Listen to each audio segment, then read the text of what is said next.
Hello everybody, this is the fourth video segment to Birds Inc., where we're going to teach you basic care and maintenance of all of our birds. This here we're going to show you DNAing, and so Frederick Coates is going to show you what's going to happen. Hi everybody, welcome to video segment number 4, and today is basic bird maintenance. I'm having a little bit of a tongue twister today, don't mind me. Anyways, we are going to start by DNAing our little fawn owlfinch. She is hopefully going to be a woman for my breeding period, so let's hope to goodness. So here is a DNA card. So I do offer DNAing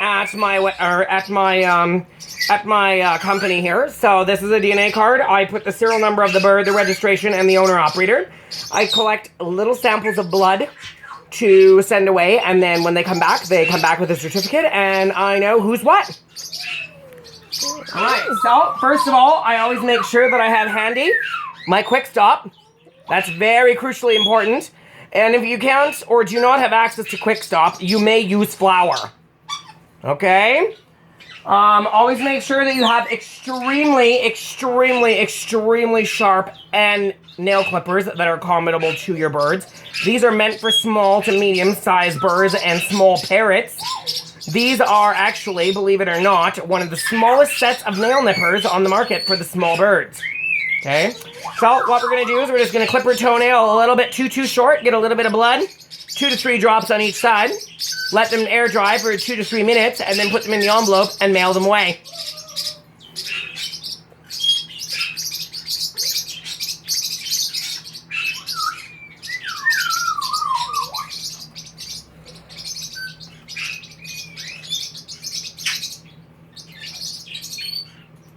Ooh.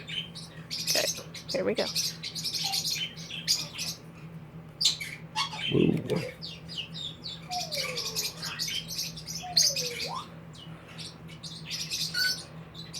Shit.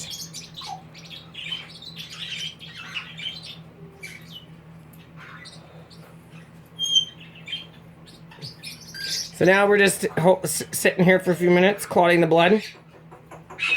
Just trying to make sure that we clot the blood so that we don't have too much bleeding. You always want to make sure that there's not too much bleeding, because obviously the more blood that they lose, the less or the more stressed out they get. You don't want them to be stressed out, so just make sure that you're extremely careful when you do this. Sometimes it's a little easier said than done. So just make sure. I mean, sometimes I make a mess, you know. Welcome to wearing, Crocs, sweatpants, whatever. I don't care. Just get her done. So you might have to hold it sometimes for a little bit just to clot the blood.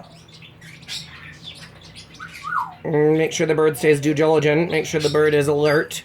You know, always make sure of that, because you never want the bird to be unalert. Because if the bird is unalert and unresponsive, you could potentially lose the bird if the bird does lose too much blood. So you want to be very cautious with that.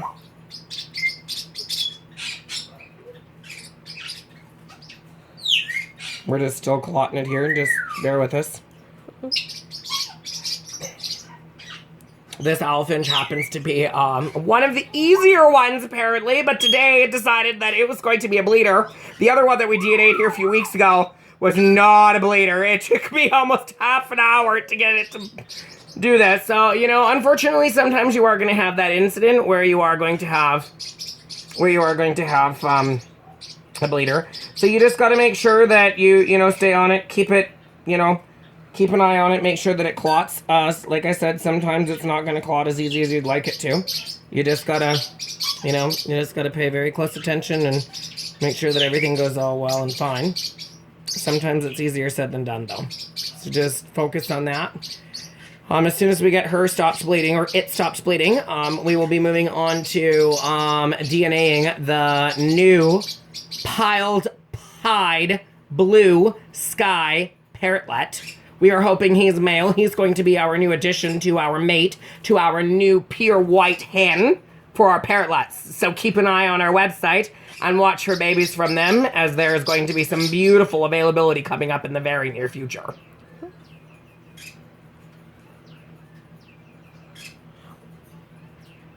And it looks like we are clotted. So we've got there's no more blood coming out. The toenail is completely stopped bleeding. We can now Move on. We've got the blood that we need on the sample card. Available on the sample card. The blood is now available and done. So now that the blood is done doing, we can take the bird, put it back in its cage. So I'll be right back.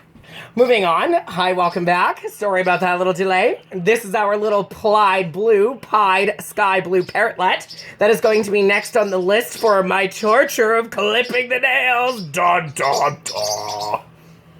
So, moving on, always make sure before you continue to DNA that there is no blood on your nail clippers, or make sure that there is no blood on your hands, because you don't want to cross-contaminate your samples. Okay, so we're moving on. So we need the Pie Sky Blue Parrotlet sheet. So we're gonna just do this. Really hard to see the quick. Oh, we just nicked the quick. So we're not getting too much blood.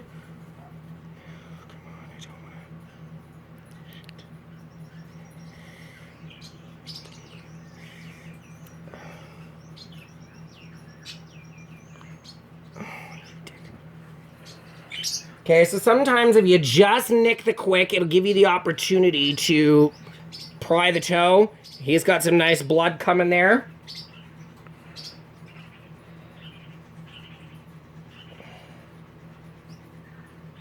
Perfect. Got a nice little dab.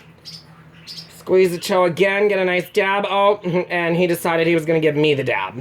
So, oh, he decided more. He was going to give me the dab. So,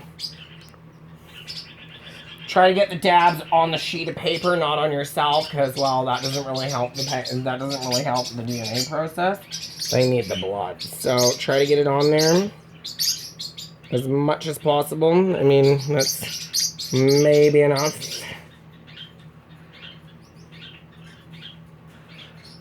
There we go. We got enough there for him. Now, some of them you're going to find aren't going to be major bleeders. You're going to be able to stop the blood, clot it, and be done with it in a few seconds. See? Clotted, done. Quick and easy. It's not all like that. That poor little owl finch, you know, she just decided she was going to be a bleeder. We're all good? Moving on to next, number 3. Welcome to our baby Linny. This is our little beautiful baby, hand-raised, hand-tamed for the most part. Blue Cobalt Linny. We're going to do a wing clipping today. Now, this is going to be a difference of opinion, folks.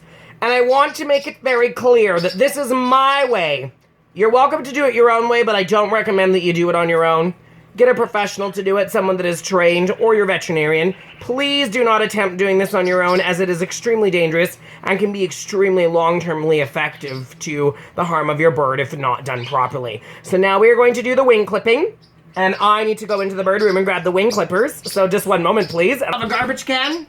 Get your good, sharp, quality wing scissors. Now make sure that they're good quality scissors.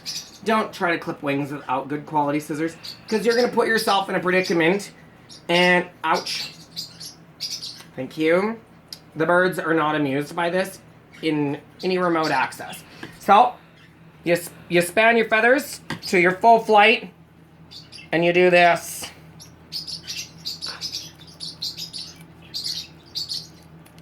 Now, I generally leave 2 flight feathers on either end, sometimes 3.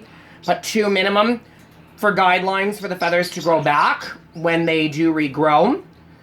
You are going to find that, again, this is a difference of opinion, folks. Some people will not leave any feathers. I tend to leave at least 3. Cautiously follow your line. And done. This will immobilize your little tiny bird. Your little tiny bird will not be completely mobilized. Now, the reason for this and the solemn purpose of doing this is a few reasons. Reason number 1 being that in order